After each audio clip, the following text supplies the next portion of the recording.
Ya está. Listo, Bambina. Bueno, buenas tardes a todos, a todas, a todes.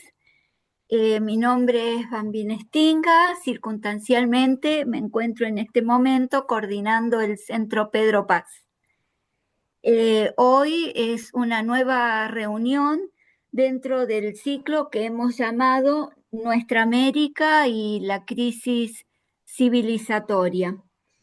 Ciclos como estos, nosotros tenemos la convicción que aportan a la formación y a la comprensión de los fenómenos sociales, políticos y económicos latinoamericanos en un contexto geopolítico de gran complejidad.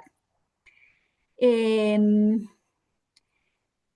este es el encuentro número 5 dentro de este ciclo. Los voy a recordar para quienes no han podido estar en encuentros anteriores y pueden interesarse en alguna de las temáticas. Todos estos encuentros son grabados y los pueden encontrar por el canal de YouTube del Centro de Pensamiento Crítico Pedro Paz. El primer encuentro que nos reunió en este ciclo tenía que ver con, nos preguntábamos qué significa construir pensamiento crítico como formación. En el segundo encuentro abordamos China en la economía mundial y regional, una mirada desde la crítica de la economía política. El tercer encuentro fue Capital ficticio en el capitalismo contemporáneo, aspectos, aportes teóricos y su peso actual. ¿Y de qué hablamos? El cuarto encuentro, de qué hablamos cuando hablamos de estado de transición. Eh, Estos ciclos se organizan desde el Centro de Pensamiento Crítico Pedro Paz y la especialización en estudios socioeconómicos latinoamericanos. Las temáticas en general corresponden a algunos de los espacios curriculares de la especialización en estudios socioeconómicos latinoamericanos y porque nos encontramos pensando y trabajando para la tercera corte de la especialización. Y como desde hace algunos años participan junto ¿Cómo con entraste? nosotros la Facultad de Psicología de la Universidad Nacional de San Luis, ¿Cómo lo cruzaste? el Instituto de Investigaciones en Ciencias Humanas y Sociales, que también pertenece a la Facultad de Ciencias Humanas de la Universidad Nacional de San Luis, el doctorado en Ciencias Sociales de la Universidad Nacional de San Juan y la Fundación de Investigaciones Sociales y Políticas, FICIP. Para el encuentro de hoy, el tema es la universidad en debate, internacionalización, digitalización e inteligencia artificial. Agradecemos a los profesores que van a exponer hoy y que nos van a acompañar, el profesor Luis Bonilla Molina, de Venezuela, el profesor Pedro Enríquez de la Universidad Nacional de San Luis, Argentina, y el profesor Maximiliano Verdier de la Universidad Nacional de San Luis, también Argentina, quienes le agradecemos el que nos estén acompañando. Coordina esta actividad Jorge Giuliani, y bueno, le damos la bienvenida a todos, a todas y a todes y gracias por acompañarnos. Jorge, Bueno, muy buenas tardes, noches para todos. Celebramos este quinto encuentro organizado, como acaba de comentar Bambina. Bueno, hoy nos van a acompañar, en principio, dos exponentes de nuestra universidad y después un colega también de la universidad en Venezuela, ¿no? El título de la primera ponencia es La inteligencia artificial, una herramienta que promueve el pensamiento crítico para la emancipación. Bueno, los disertantes van a ser Pedro Enríquez, de nuestra universidad, docente, investigador de la Universidad Nacional de San Luis, del Departamento de Educación y Formación Docente, doctor en educación, pedagogo, con experiencia en educación popular y ruralidad. También lo acompañará el docente Maximiliano Verdier, docente e investigador de nuestra universidad, también Universidad Nacional de San Luis, en el Departamento de Comunicación, docencia e investigación orientados a trabajos desde la perspectiva de la educación y la comunicación popular. En segundo lugar, va a cerrar con su ponencia Luis Bonilla Molina de Venezuela, cuyo título de ponencia es La internacionalización universitaria en la tercera y cuarta revolución industrial, de bibliometría, acreditación, rankings, movilidad y el reconocimiento de estudios a la inteligencia artificial. Luis Bonilla es director de investigaciones del Centro Internacional Otras Voces en Educación, integrante del Consejo Directivo de Claxo, miembro de la campaña latinoamericana para el derecho a la educación de la Fundación Kairos. Bueno, sin más nada que agregar, para ir dando lugar a las ponencias, tendrán entre 20 y 25 minutos Pedro y Maximiliano van a compartir una ponencia, tendrán 20, 25 minutos, nosotros lo vamos a ir guiando y posteriormente Luis Bonilla hará su presentación y bueno, inmediatamente ustedes pueden ir anotando sus preguntas en el chat o pueden ir dando lugar y escribiéndolas en el chat, así las tratamos al final y en función del tiempo que nos quede vamos a abrir el debate para poder cerrar este encuentro. Bueno, un gusto, realmente ya nomás le damos lugar a los primeros ponentes. Bueno, muchas gracias por la presentación. Espero que se escuche bien. Con Pedro acá vamos a compartir un conjunto de preguntas más que nada que hemos preparado para ustedes y mucha curiosidad, ¿no? Quizás en el título que haya una pregunta para arrancar no es casual y nos preguntamos si la IA puede ser una herramienta que promueve el pensamiento crítico para la emancipación. Y esa pregunta la vamos a recorrer preguntándonos. eh, Les compartimos un poco cómo hemos pensado este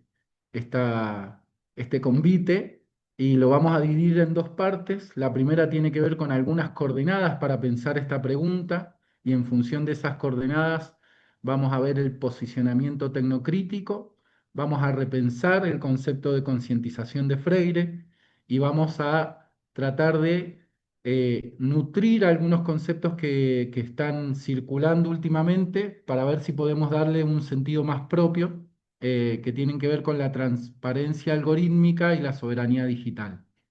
Y una segunda parte que también está pensada más desde el compartir preguntas que traerles certezas, la relación entre la inteligencia artificial y nuestro rol como docentes, si podemos pensar a nivel de sustitución o de transformación o cómo lo podemos pensar.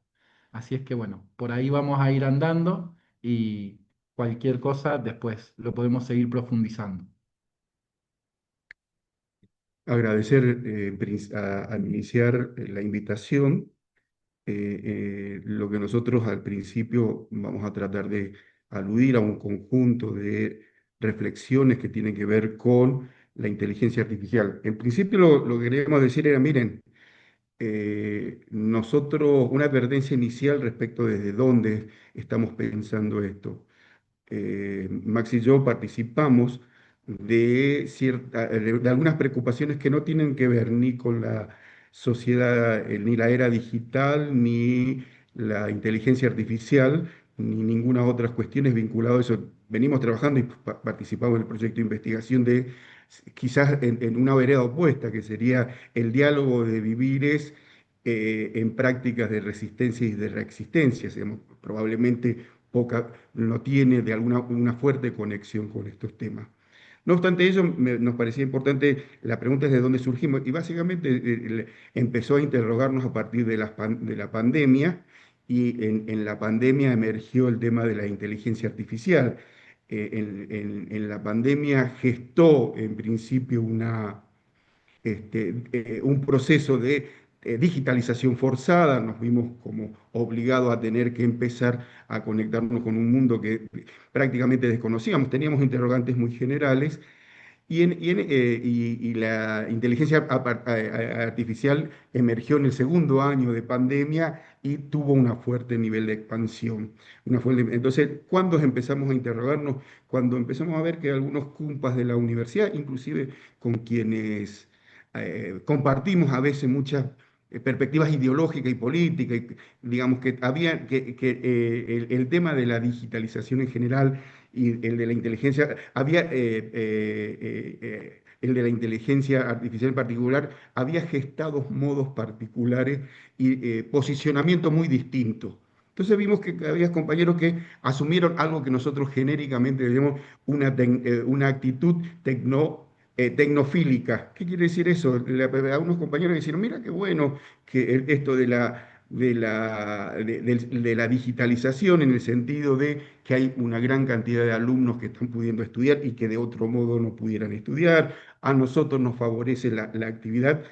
Advertíamos en ese sentido que abrazaban, digamos, con mucho entusiasmo esto de la tecnología y cuando apareció la inteligencia artificial, una compañera de trabajo, digo, también en el campo militante, dice, miren, nos ahorra tiempo en la producción del conocimiento y ese tiempo lo podemos llegar a dedicar a la militancia, a la familia. Entonces, eso nos interpeló fuertemente y le dijimos, mira, por ahí no compartimos esta mirada excesivamente optimista porque fundamentalmente nosotros, digamos, la inteligencia artificial o el tema de la era digital se da en un marco concreto de la cual no podemos desgarrarlo, que es el sistema capitalista. Entonces se nos ocurrió una metáfora interesante como porque era la idea de habíamos leído sobre la gula y la gula decía, estaba metaforizada como un cerdo, un chancho que come y mientras come más hambre tiene. Y nos parecía que una metáfora muy interesante para entender al capitalismo. El capitalismo es un animal de gula que come y cuando come tiene más ganas. Entonces, llevado al campo de la inteligencia artificial, a la compañera dijeron, miren, la cuestión concretamente es estas herramientas te van a permitir incrementar los niveles de producción, vas a tener más tiempo, pero ese tiempo no lo vas a aprovechar para tus tiempos personales, ese tiempo no lo vas a aprovechar para el tiempo de militancia, al contrario, ese tiempo en realidad se te va a llenar concretamente con nuevas tareas que te van a exigir. Y me acordaba ahí una compañera que solía decir, miren, decía, estamos en un sistema fuertemente competitivo, y yo no puedo bajarle el brazo, y ella decía, porque bajo los brazos siento que el Marcelo en realidad me está soplando la nuca. Lo que quiere decir es, siento que en realidad yo tengo que producir el doble porque Marcelo, que más joven, va a producir el doble y entramos en un sistema competitivo que en realidad hace que empecemos a correr este animal, este cerdo que come, este capitalismo que come y que en realidad mientras come, en realidad más hambre tiene. Por eso la posibilidad de pensar ingenuamente que la inteligencia artificial va a ser una herramienta que nos posibilite descansar, pensar, en realidad está en contramano. Entonces decíamos, hicimos un conjunto de objeciones a la actitud tecnofílica, pero también encontramos, y en general muchas cumpas de también afines a nuestros tipos de mirada, que tenían una actitud tecnofóbica, una fuerte reticencia al el empleo de cualquier dispositivo, porque en realidad eran dispositivos y tenían un montón de certeza que de alguna manera alteraba el mundo del trabajo, generaban mecanismos de alienación, gestaban mecanismos de competencia. Entonces, la respuesta decía, miren, esos son los conos de sombra, quizás también tenemos que pensar concretamente en los conos de luces, y ahí nos acordamos, nosotros venimos del campo de la educación popular y nos acordamos de don Paulo Freire. Él trabajó este, con mucha énfasis el tema de la conciencia crítica, el pensamiento crítico. Ustedes lo trabajaron en la segunda sesión, que es interesante, pero habíamos advertido fundamentalmente que, inclusive en esto de la lectura, hay que formar sujetos con pensamiento crítico, se convirtió en un lema y se vació el sentido. Todo el mundo habla de formar pensamiento crítico, sin embargo, en realidad se va desnaturalizando. Y en ese sentido, miren, digamos, porque en general el pensamiento crítico queda unido al pensamiento científico, queda unido solamente al pensamiento propio, pero no es, esas son condiciones como iniciales. Y Freire nos daba una herramienta muy importante en el sentido de decir, mira, el pensamiento crítico tiene que ver con la posibilidad de enjuiciar el orden social existente y buscar y generar acciones que posibiliten transformar. En ese sentido, nos aporta una herramienta interesante para pensar la inteligencia artificial. La inteligencia artificial nos permite, en todo caso, puede ser una herramienta que posibilite denunciar el orden social existente, posibilita no solo denunciar, sino anunciar y nos ayuda con algunos elementos que permite pasar del anuncio, de la denuncia al anuncio, y yo creo que ese elemento es clave en el sentido de que en realidad eh, eh, la pregunta con la cual estamos interpelando fuertemente a estos dispositivos tecnológicos, ¿en qué medida nos ayuda la denuncia al anuncio y en qué medida nos proporciona el ambiente para saltar del anuncio al anuncio? En este sentido, es una pista interesante para pensar. Y la otra categoría de don Paulo es el concepto de concientización. Don Paulo, en principio, fue la idea de concientización, esto de poder ver los procesos de opresión y a partir de ahí generar prácticas que permitan cambiar este orden, fue una idea sustantiva allá por la década del 70. Y en el 70 fue uno de los pilares sustantivos de su forma de pensar concretamente. Y para nosotros nos parecía es que ese concepto después de la década del 70 fue muy objetado, fue muy, él mismo de alguna manera se alejó, no, y después, porque en general se había desnaturalizado, producto de, se creía en aquel momento que la concientización era como la píldora que permitía pasar a una persona de una conciencia ingenua a una conciencia crítica, y en todo caso era como, digamos, un procedimiento lógico que permitía tomar conciencia y poder luchar. Como eso no funcionó, él decidió, como ese uso y esa desnaturalización, entonces decidió tomar distancia y volvió a recuperar a fines de la década del 90, a partir de un texto que es Pedagogía la pedagogía de la autonomía, y lo que llegó a decir es que contra toda fuerza del discurso fatalista, neoliberal, pragmático y reaccionario, ahora insisto, sin desvío idealista, en la necesidad de volver a concientizar. Y a mí me parece que, vuelvo a decir, la categoría concientización, que en algún momento fue una categoría de la cual él tomó distancia y en la parte final de su vida la recuperó, yo creo que hoy más que nunca necesitamos recuperarlo para poder entender estos cambios sociales, necesitamos recuperarlo, pero ya no es lo mismo, ya no estamos en la misma sociedad que a lo mejor él pensó. Creo que en esta sociedad, en este contexto, desde el 2000 adelante, a partir de los múltiples cambios, aparecen un conjunto de nuevos elementos en donde la concientización resulta importante, pero es necesario reconceptualizarlo. ¿Por qué? Porque en esta nueva era digital, aparecen un conjunto de elementos distintos. El tema de la posverdad, o sea, son modos y artimañas que el orden social, los grupos de poder distorsionan el análisis de la realidad primando los aspectos emocionales.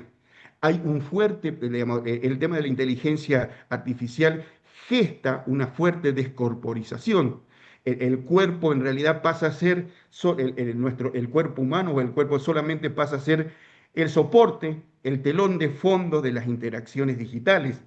Un amigo solía decir, miren, hay en la formación universitaria hay múltiples formaciones y se puede hacer muchas cosas, pero en realidad hay algunas tareas que siempre, digamos que en este último, todas las posesiones, todas las profesiones lo hacen, es el clic de la computadora, es el dedito frente al teclado. Cualquiera sea las profesiones, hoy constituyen un tipo de tarea y en ese dedito en el teclado, concretamente en ese dedito en el teclado, el cuerpo empieza a perder espacio, se va descorporizando. Y dos más, como dos elementos más, nos vamos desterritorializando. Estamos rompiendo este vínculo con lo local, con el lugar de dependencia y nos estamos descronificando, rompiendo el tiempo en donde estamos viviendo. Estas son las nuevas claves, por lo tanto, a partir de estas nuevas coordenadas, debemos poder pensar el tema de la concientización que recupere algunas de estas categorías. Nuestras hermanas de los pueblos originarios, de los feminismos originarios, acuñaron una expresión interesante que es el de cuerpo-territorio, en el sentido de que lo que decimos nosotros en términos de concientización, la opresión no solo se da en la realidad, sino se da en los cuerpos y en los territorios. Y por lo tanto los cuerpos de territorio los cuerpos territorios son espacios de opresión, pero también son espacios posibles de resistencia y de reexistencia. En ese sentido, me parece que otro elemento que estamos recuperando en este proceso de concientización es la concientización en la década del 70 o en la del 80, que yo empecé a trabajar, enfatizamos la necesidad de que pensáramos racionalmente cómo lograr politizarnos a partir de tomar conciencia de los procesos de opresión. Hoy me parece mucho más importante no solo tener la razón como elemento, sino los sentimientos, las intuiciones, la reflexión. Entonces hay que unir el saber con el poder, el sentir con el pensar, la reflexión y la acción que tiene que ver con las praxis y los cuerpos de territorio. Estas son como las nuevas coordenadas que necesariamente son claves para poder repensar el nuevo modo de concientizar, una concientización integral que permita en este proceso. Creo que ese es un desafío, nosotros llamamos concientización integral, no solo ver la opresión en términos políticos, sino en términos estéticos, en términos epistémicos, en todo caso, pensar en la nueva concientización para poder posicionarlo en este contexto. Muy bien, justo a tiempo, muy bien. Pedro, En sigue realidad nos Maxi. falta una partecita muy, muy cortita que prometo Sí, hacerla no, muy pero rápido. terminen bien, terminen bien. Estamos bien en tiempo. Y que tiene que ver cómo nutrimos una serie de conceptos que están circulando y que cuando lo charlábamos un poco con Pedro, decíamos, si uno no empieza a ponerle sentido a las palabras que circulan, eh, pierde de antemano esa batalla y esa disputa por el sentido, ¿no? Entonces hay un par de conceptos que están relacionados a estas nuevas lógicas y a estas nuevas prácticas que tienen que ver con los algoritmos, que tienen que ver con las pantallas, que tienen que ver con las plataformas y que de alguna forma nos hacían preguntarnos por la transparencia algorítmica, que en realidad tiene que ver mucho más con ciertas opacidades que hoy por hoy envuelven a todo el mundo de los algoritmos. Todos estamos atravesados por decisiones que nos trascienden y de esas decisiones que de alguna forma encajonan nuestras prácticas o las predefinen por nosotros en muchos sentidos, hay como muchos velos. Para poder empezar a entender un poco cómo funciona en profundidad, pensábamos que una de las cosas que hay que ir construyendo es la posibilidad de una transparencia en relación a estas lógicas algorítmicas. Y si bien hay ya algunos desarrollos a nivel de esos conceptos, se nos ocurría pensar en algunas pequeñas claves como para empezar a nutrir ese concepto y que pasan por la explicabilidad, digo, esto de que las inteligencias artificiales tendrían que poder dar cuenta de por qué toman las decisiones que toman si uno pudiese indagarlas. La auditabilidad y trazabilidad. la necesidad de que pudieran dejar huellas y que uno pudiese seguir esas huellas de las inteligencias y de las decisiones que se toman en función de estos algoritmos que parecen como una cuestión neutral, pero que en realidad han sido construidas con ciertos sesgos y esos sesgos normalmente no nos pertenecen. En ese sentido, también poder evaluar cuáles son los impactos que se van generando a partir de las prácticas y de los usos de estas herramientas. Clave también nos parece la posibilidad de que haya una transparencia de datos. Creo que hoy por hoy uno de los negocios más grandes del capitalismo actual y del capitalismo digital pasa por la Big Data y por la gran cantidad de masa de datos que se gestionan y que nosotros voluntariamente vamos entregando a partir de los usos de estas herramientas. Y por último, el poder tener acceso a códigos y modelos de las inteligencias. Creo que este conjunto nos permitiría tener, por lo menos, ir sacando algunos velos para empezar a pensar las lógicas algorítmicas. Y junto con esto, cómo poder ir construyendo soberanía digital. Esa es una de las batallas que creemos que es más trascendente y también por ahí más difícil. No alcanza con conocer cómo funcionan las cosas, sino que también deberíamos poder tener algunas herramientas que nos permitan controlar o barajar algunas reglas.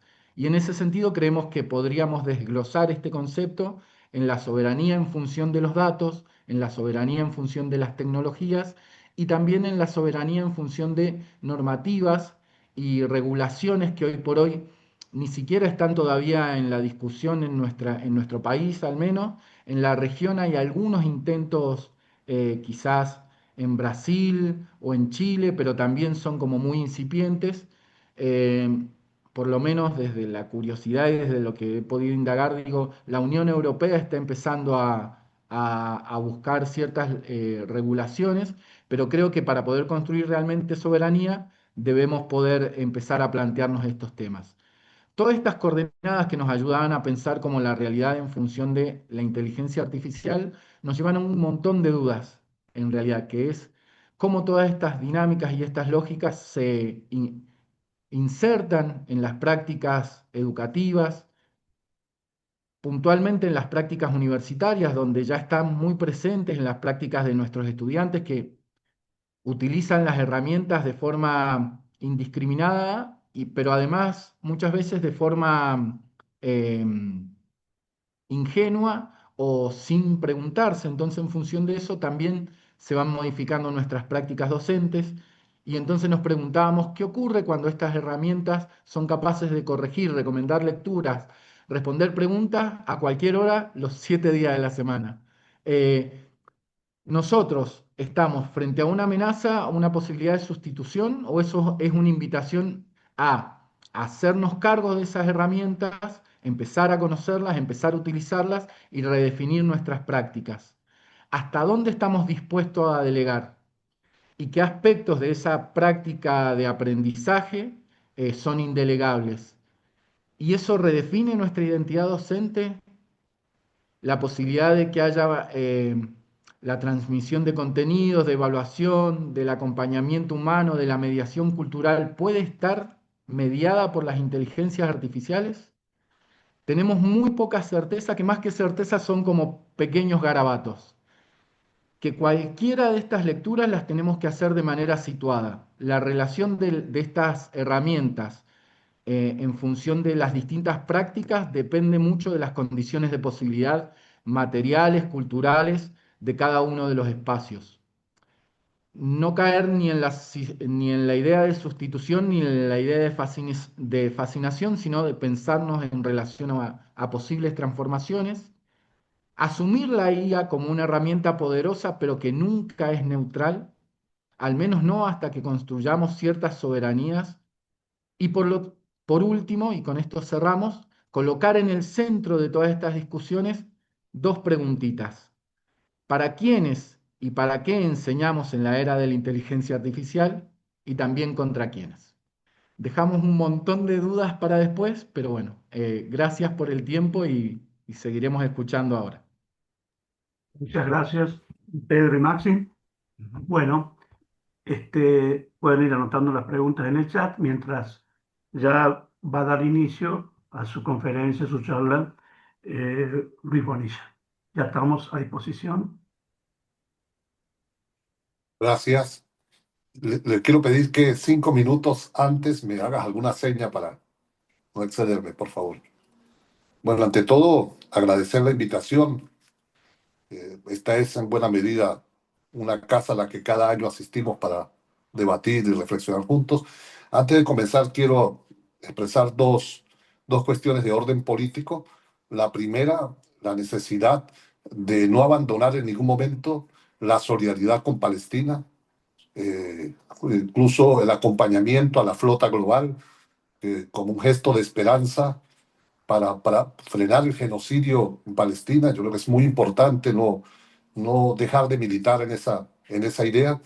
Y segundo, como venezolano, críticos también el mayor apoyo, la denuncia a la actitud imperialista de Estados Unidos sobre Venezuela, independientemente que algunos, que es mi caso muy particular, seamos muy críticos del gobierno de Maduro, al cual consideramos un gobierno que está contra la clase trabajadora, pero ninguna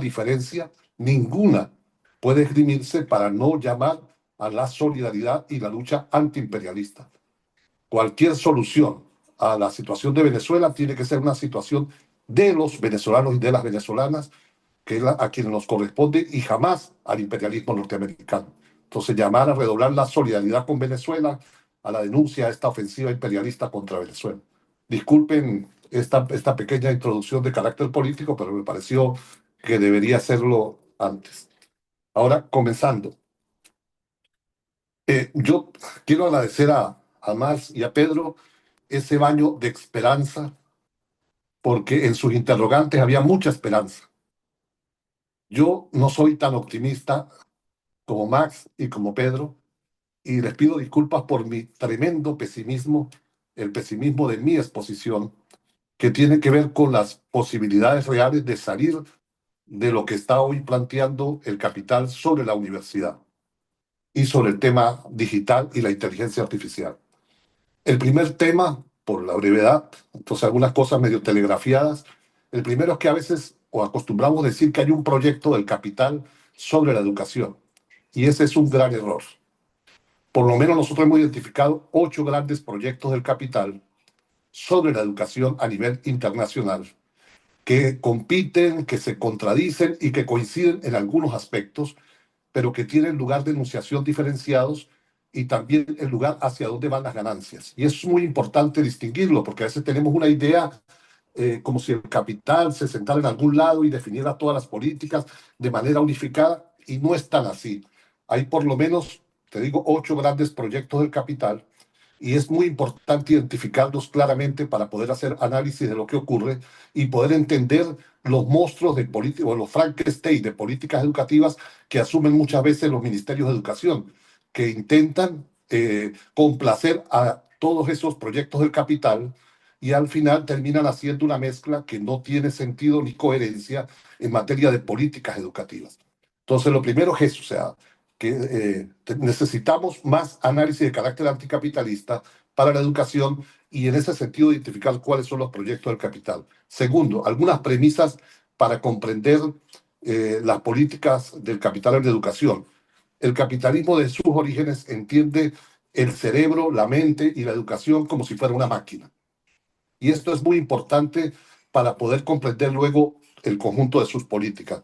Segundas premisas, lo guían todo el tema de la ganancia permanentemente, la relación trabajo-ganancia, que también tiene un capítulo muy especial en el caso de la educación, la competencia, la estandarización y la homogenización cultural. Y esto va a ser muy importante para poder distinguir la complementariedad y las diferencias entre las políticas de estandarización propias de la tercera revolución industrial y aquellas que las que denominamos transformación digital de la educación, y que tienen que ver con el curso de la transición entre la tercera y cuarta revolución industrial, que coinciden en muchos espacios, pero que tienen orientaciones estratégicas de carácter distinto. Y un punto de preocupación que quiero compartir con ustedes antes de entrar al fondo del tema es que acabamos de terminar con un conjunto de compañeros un libro que fue lo que motivó a que le pidiera a Enrique que abordara este tema sobre internacionalización universitaria. Y ahí nos encontramos que visitamos más de 500 páginas web de organizaciones partidarias de izquierda, de todas las tonalidades de izquierda moderada hasta la izquierda más radical. Y tenemos que decir con mucha preocupación que más allá de lo que reivindicamos, la lucha por el derecho a la educación, la movilización, el apoyo a la lucha sindical, la disputa salarial, hay muy poca producción intelectual para entender la lógica del capital hoy desde parte de las organizaciones de izquierda, los partidos de izquierda.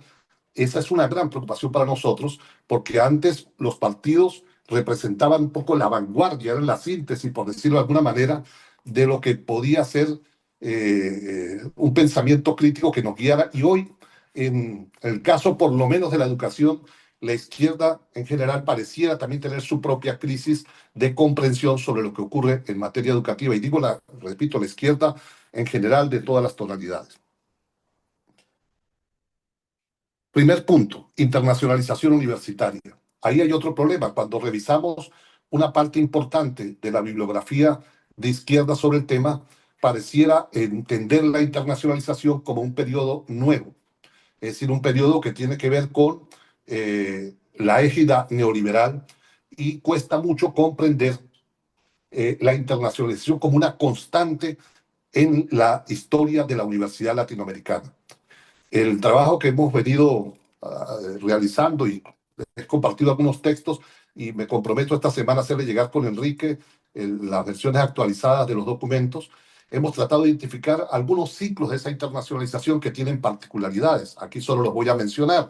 El ciclo colonial, el tema de la conquista, el modelo de universidad que trajo todo el tema de la colonización. Luego, a partir de 1804, con la independencia de Haití, el intento por ubicar un modelo de universidad que tuviera que ver con los nuevos proyectos de país, de independencia nacional, muy en la lógica de países de la periferia capitalista, que estaban muy permeados por cómo insertarse dentro de la lógica del mercado general, y que le dan unas particularidades también a la universidad latinoamericana en el periodo de las repúblicas, hasta 1918, que es otra etapa muy importante con la reforma de Córdoba. Y ahí, bueno, nosotros somos quienes reivindicamos la reforma de Córdoba, pero también es importante analizarla con sus propias limitaciones. Es decir, la reforma de Córdoba también hay que entenderla en un contexto en el cual el capital tenía necesidades muy específicas para la universidad, y mucho de lo que se mezcla en el propio manifiesto liminar tiene que ver con esa mezcla entre ideas liberales y necesidades del capital en un periodo muy determinado de la historia. Luego un periodo que tiene que ver con el cierre o un ciclo, el cierre de la Segunda Guerra Mundial, el surgimiento del multilateralismo, y en especial el desarrollo de la CEPAL y lo que significó la CEPAL. Aquí solo igual, digo, estoy telegrafiando cosas, la propia orientación de la CEPAL para crear instituciones de ciencia, tecnología, órganos de ciencia nacionales, que en un periodo se vio como algo progresista, pero que fue en buena medida haciendo que se atacara la autonomía de las universidades.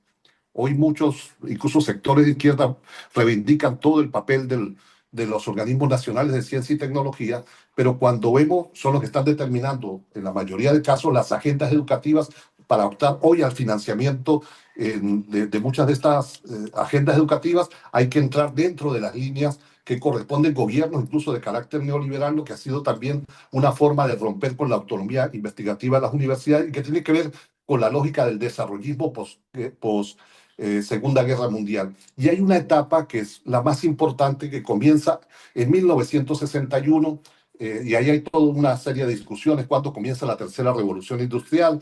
Algunos, como el caso de Ernest Mandel, plantean 1954 en los Estados Unidos por todo el uso intensivo de los primeros esfuerzos de informática en el Estado norteamericano. Otros, en el caso mío, yo prefiero ubicarla en 61, cuando desembarca el robot Unimate en la industria automotriz, como un hecho ya concreto en el modo de producción, pero comienza independientemente de la fecha que se seleccione. Hay como 10 opciones de inicio de la tercera revolución industrial desde el punto de vista teórico. lo que hay es un giro muy importante y desde el punto de vista del capital comienza un periodo nuevo que tiene que ver con los 5 jinetes del apocalipsis de la universidad hoy. 1967, Lyndon Johnson, presidente de los Estados Unidos, convoca a la Conferencia Internacional sobre la Crisis Mundial de la Educación. Este es un evento que considero que es muy importante estudiarlo porque lo convoca primero el presidente de los Estados Unidos, asisten 152 delegados de 50 países, donde lo que dicen es la educación que tenemos no nos sirve para el desarrollo, lo ponen siempre con ese lenguaje bonito, para el desarrollo de la sociedad, pero en realidad es decir, para seguir avanzando en la lógica del capital. Y deciden que hay que hacer un proceso global de transformación porque la educación en general y la educación universitaria está en crisis. E instalan la idea de crisis de la educación que tiene casi 60 años. Vamos a cumplir casi 60 años con un discurso reiterativo de crisis de la educación de parte de ese momento. Y a partir de la conferencia de Lyndon Johnson comienzan una serie de dispositivos a ponerse en marcha de carácter institucional, que es con lo que hoy se legitima el modelo de internacionalización universitaria, que tiene 5 grandes aristas. La primera, la bibliometría; la segunda, la acreditación universitaria; la tercera, la clasificación en forma de ranking; la cuarta, que tiene que ver con todo el tema de la movilidad académica, el modelo de movilidad académica y estudiantil; y el quinto, la perspectiva sobre el reconocimiento de títulos a nivel internacional, que son 5 dinámicas que arrancan desde la conferencia de Lyndon Johnson de 1967 y que hoy las hemos normalizado como que eso es lo que debe hacer la universidad. Incluso las propuestas que hacemos muchas veces en la izquierda es cómo hacerlo de otra manera, cómo mejorar los indicadores, cómo ir a otros estándares, pero dentro de esas 5 grandes líneas. Incluso el sistema que hoy damos por sentado, como es el tema del ISBN y el ISSN, son normas que parten después de la conferencia internacional de las propias ISO, las medidas ISO, que son las lógicas del capital, que van montando todo el sistema a partir precisamente de normas, luego normas para revistas arbitradas, normas para el arbitraje, regulación del arbitraje, hasta llegar a lo que hoy estamos, que es una sola forma de comprender esto para que tribute al segundo de los elementos, la acreditación universitaria. Muchos compañeros casi dicen que es normal los procesos de acreditación universitaria, olvidando que es hasta 1992, en plena égida del capitalismo neoliberal, cuando se crea la Agencia Internacional de Acreditación Universitaria, que estandariza buena parte de los indicadores que hoy damos por sentados en las universidades. Es decir, si habían procesos, eran procesos más o menos flexibles, pero lo que hace la Agencia Internacional de Acreditación es comenzar un proceso de integración, de fusión, de estandarización y de orientación de todo el proceso de acreditación para que se aumente el tema de la competitividad, el tema de las clasificaciones, y ya vamos a explicar cuál es el propósito del capital, lo vamos a intentar explicarlo. La tercera operación tiene que ver con los rankings. Y ahí comienza también al final de los 90, en plena égida neoliberal, toda una clasificación. Y el segundo de los rankings que surge, y es uno de los que más ha modelado el conjunto de los rankings, es precisamente el ranking de Shanghái, con China, con un aporte enorme en su visión de integración, de cómo se integra el capital y cómo las universidades se integran a la lógica del capital. Solo basta ver, desde que surge el primer ranking de Shanghái, cómo se han modificado las otras iniciativas paralelamente, y hoy casi todas están comenzando a alinearse con buena parte de lo que plantea el ranking de Shanghái.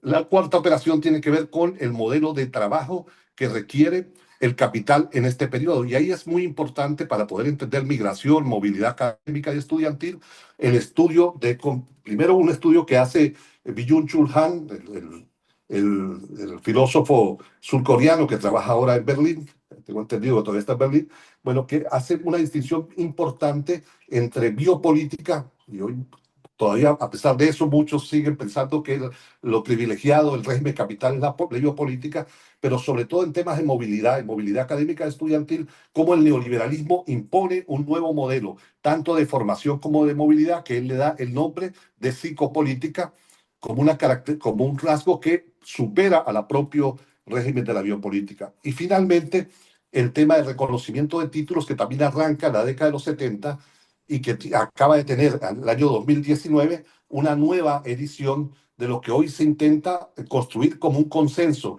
a nivel mundial con la Convención Global del Reconocimiento de Títulos, que tiene que ver cómo el reconocimiento de títulos tributa a la bibliometría, tributa a la acreditación, a los rankings, pero además con un componente nuevo, la microacreditación. La microacreditación es el nuevo debutante de todos estos sistemas, que tiene un peligro adicional, que son en la Conferencia Mundial de Educación Superior, la última, la tercera conferencia que se realizó en Barcelona en el 2022, el gran tema de debate fue los microaprendizajes y la microacreditación. Lo voy a decir por el tiempo de manera muy sencilla qué son los micro, por si alguien no tiene alguna duda al respecto. Es cómo la universidad reconoce aquellos aprendizajes que son realizados en otro sector, especialmente en el sector empresarial, y los acredita como parte del currículo de la carrera formativa.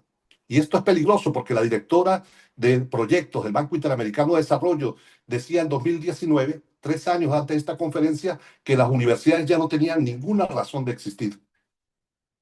Y el Banco Interamericano fue uno de los convocantes a esta Conferencia Mundial de Educación Superior. Y decía esta señora que el papel de las universidades debería limitarse al reconocimiento de la formación que se hiciera en las empresas.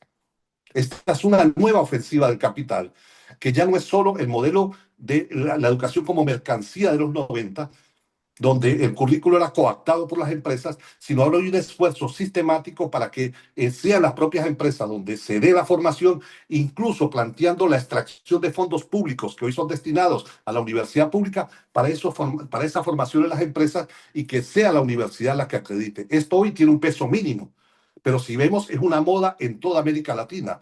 El IESAL de la UNESCO ha hecho talleres estos 2 años en casi todos los países de Latinoamérica para ver cómo se institucionaliza el tema de la microacreditación y los microaprendizajes para poder entrar. Entonces tenemos 5 grandes jinetes del apocalipsis universitario, para mí, para decirlo de manera tremendista, que son, desde el punto de vista de la internacionalización, una máquina mata universidades. Porque ¿cuál era el propósito de la conferencia del 67 de Lyndon Johnson y del Capital?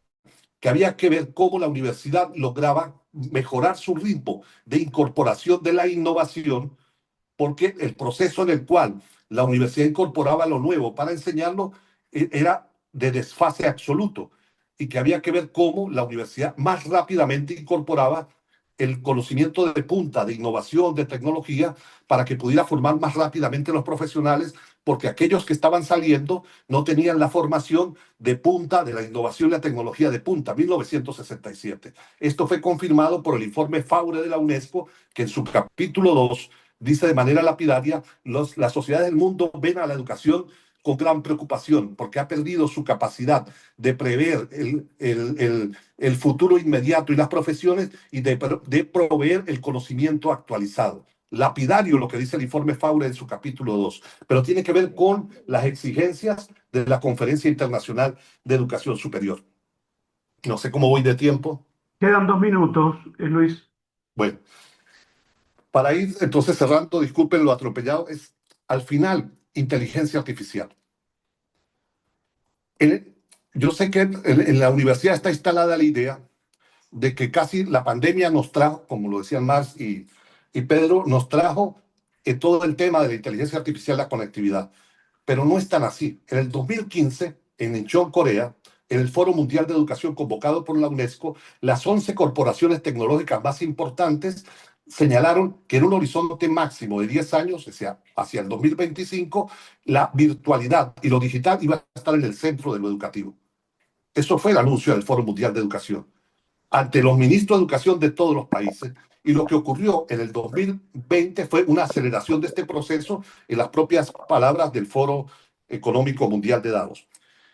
La inteligencia artificial es parte de un proyecto de otro sector del capital que el tiempo no me dio para explicarlo, que es el proyecto del sector de Singularity University, la Universidad de la Singularidad, del sector de Ray Kurzweil, de todo el transhumanismo, que procura incluso que debe haber una transformación tan radical de las universidades que deben sustituirse a un mínimo, a un máximo de 30 profesiones, las titulaciones actuales en el corto plazo, pero al final hay que hacer educación individualizada a través del manejo de datos. Es decir, el manejo de datos va a permitir hacer dicen ellos, una educación tan individualizada que ya va a perder sentido la existencia de la propia universidad. Tres preocupaciones sobre inteligencia artificial. Una la plantea con toda claridad Eric Sadin, el filósofo francés, cuando dicen que a diferencia de las tecnologías previas a la inteligencia artificial, esta tiene la pretensión ya no de ser una prótesis humana, como el resto de las tecnologías, sino que tiene la pretensión de convertirse en régimen de verdad. Es decir lo que es correcto o incorrecto. ¿Cómo se expresa eso en lo concreto? El IESAL UNESCO anunciaba este año en su página web que las universidades de España y de Francia están estudiando que la selección de estudiantes y de docentes pueda hacerse en el corto plazo sin la participación de ningún ser humano, sino con inteligencia artificial. Eso es en términos prácticos lo que planteaba Eric Sadin de régimen de verdad. Pero hay otra preocupación que tiene que ver cómo se presenta la inteligencia artificial como si fuera algo limpio, que no contaminara. Y ahí es muy importante la alerta que nos hace Jussi Parikka, el finlandés, cuando dice el nivel de impacto en el medio ambiente de la inteligencia artificial puede ser tan igual o superior a el de los combustibles fósiles. Es decir, en lo que es la explotación intensiva del litio, las tierras raras y toda la tecnología, incluso el consumo de agua que tiene alrededor de la inteligencia artificial es tan brutal que el impacto puede ser mucho mayor, y eso es algo que está siendo precariamente denunciado por quienes estudian la inteligencia artificial y la analizan.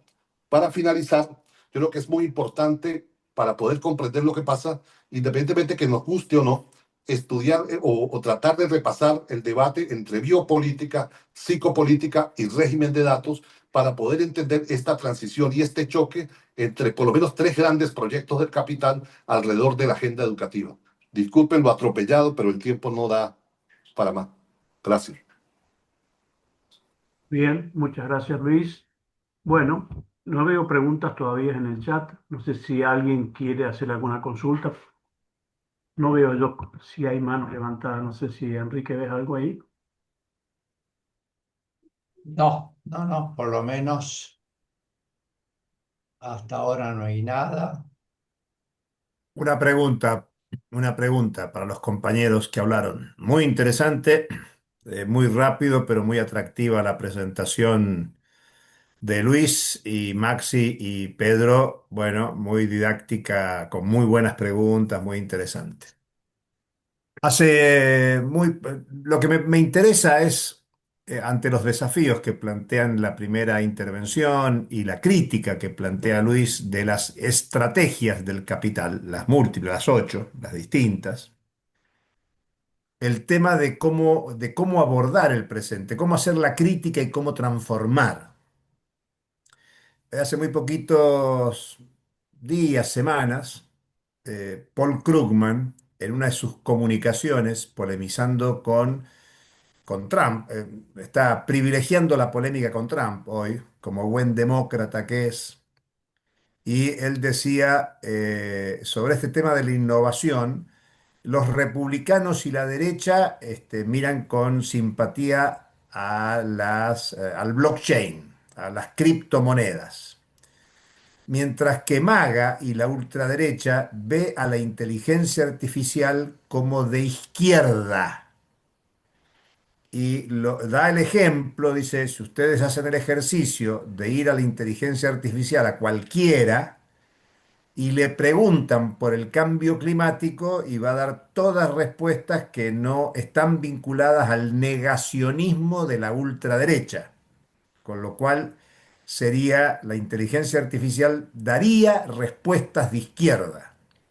Y el otro ejemplo que pone Krugman, como economista que es, dice, el otro tema es sobre la economía, porque todo lo que está cargado en la economía, en política económica, es de izquierda. Claro, para Krugman la izquierda es el neodesarrollismo, el desarrollismo en términos generales, el keynesianismo, neokeynesianismo, pero salvando la distancia, me parece interesante el poner esta dimensión porque, claro, la inteligencia artificial es un acúmulo de información generada por el ser humano. Es más, nosotros mismos, en tanto y en cuanto utilizamos y discutimos con la inteligencia artificial, no sé si ustedes lo han hecho, pero cada vez que uno quiere contradecir o profundizar, la inteligencia artificial empieza contestando: muy buena tu pregunta, tenés razón, es interesante, y se va acomodando y la vamos nosotros mismos educando.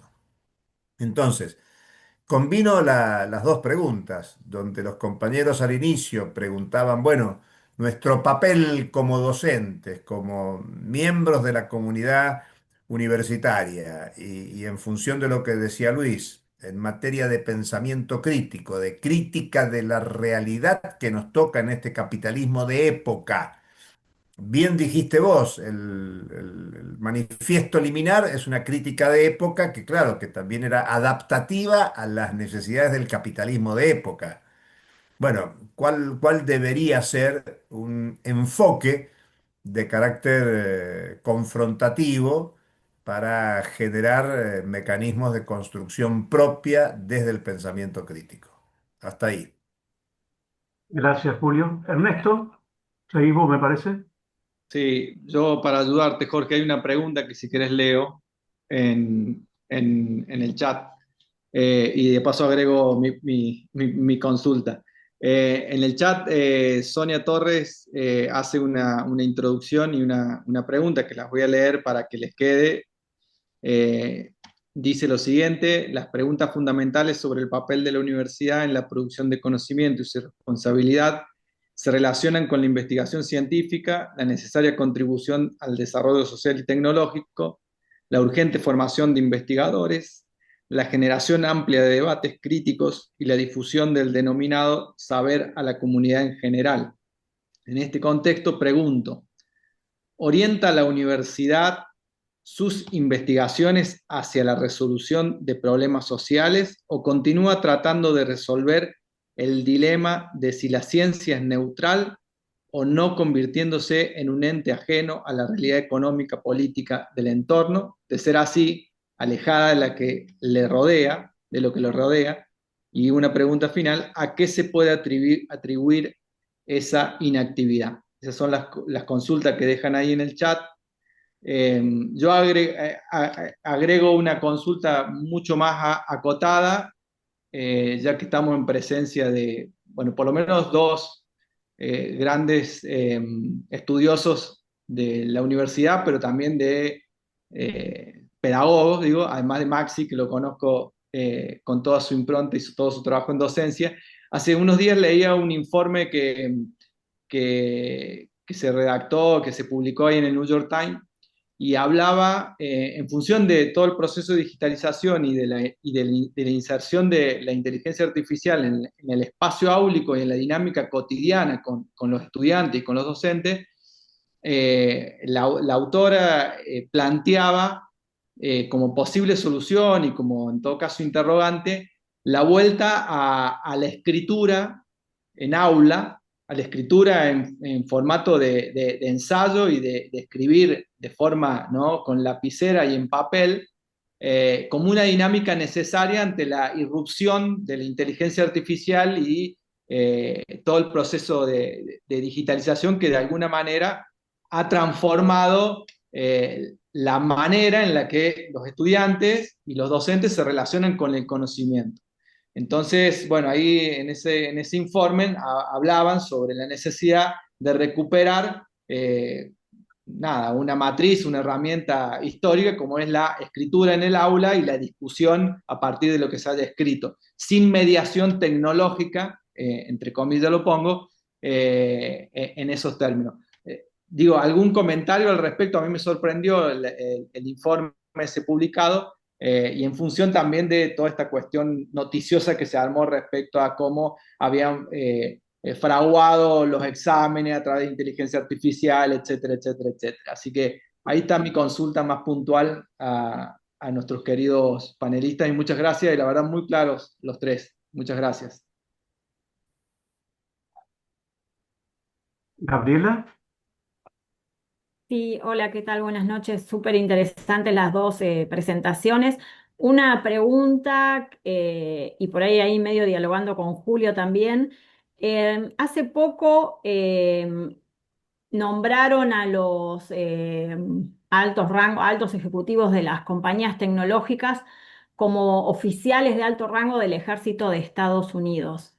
Eh, Eso, digo, ¿por qué no solamente tenerlos como asesores? ¿Qué implica este salto cualitativo, me parece, ¿no? De incorporarlos a formar parte de un grupo de élite especial del ejército de Estados Unidos. ¿Qué hay ahí?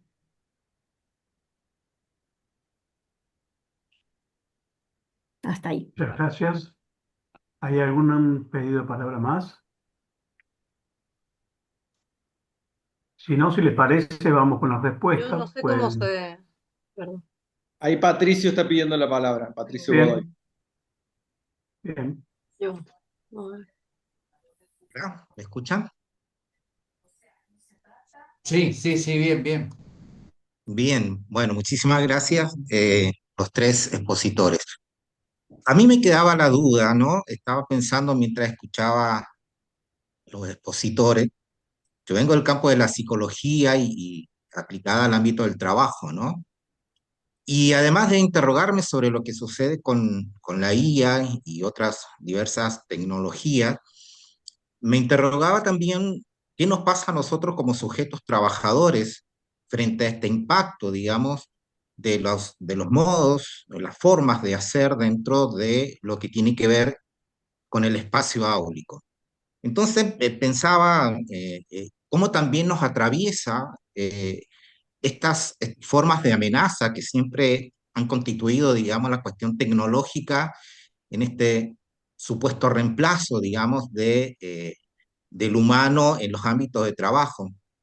Y me acordaba, digamos, de un autor francés, que es Christophe Dejour, que nos habla de cómo el vínculo, digamos, de nosotros como trabajadores con la actividad, ¿no? Que implica, digamos, una forma distinta de podernos relacionar en los ámbitos de trabajo y de cuán importante es el tema de los vínculos y el tema de la cooperación dentro de los espacios de trabajo. Entonces yo me interrogaba como docente, ¿no?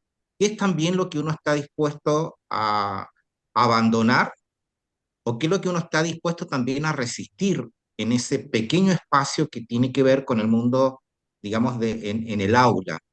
Porque esto también nos mueve, me parece, a poder pensar qué es lo que nos está sucediendo a nosotros en nuestra subjetividad como interrogante de lo que tiene que ver con la aparición de estas nuevas formas de relacionarnos con el conocimiento, con el aprendizaje, con el intercambio o la transmisión de ideas.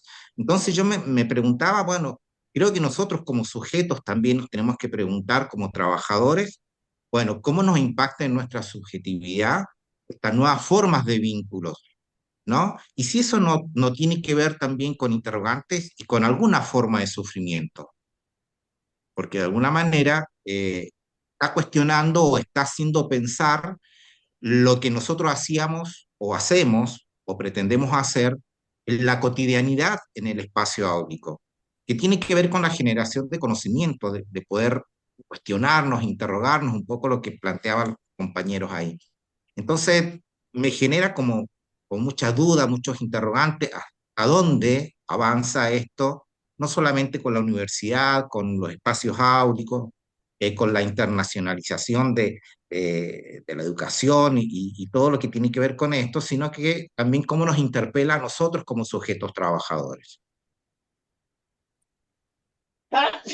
Muchas gracias, Patricio. Lucero, sigue ¿Qué Lucero y tal? después la colega de San Juan. Buenas tardes, mucho gusto en verles.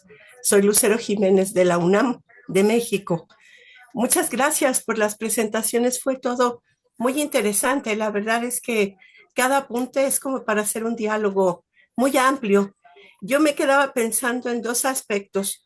Una preocupación actual en la docencia en México, por lo menos a nivel posgrado donde yo estoy, y ahora que estuve en Argentina lo comparten colegas de allá, es el uso de la inteligencia artificial por parte de personas que aspiran a ingresar a las universidades o de los alumnos que entregan trabajos, porque sorprendentemente aprendieron a redactar maravillosamente de un semestre a otro y queda clarísimo que esta práctica de copiar y de pegar es algo que se está extendiendo muchísimo.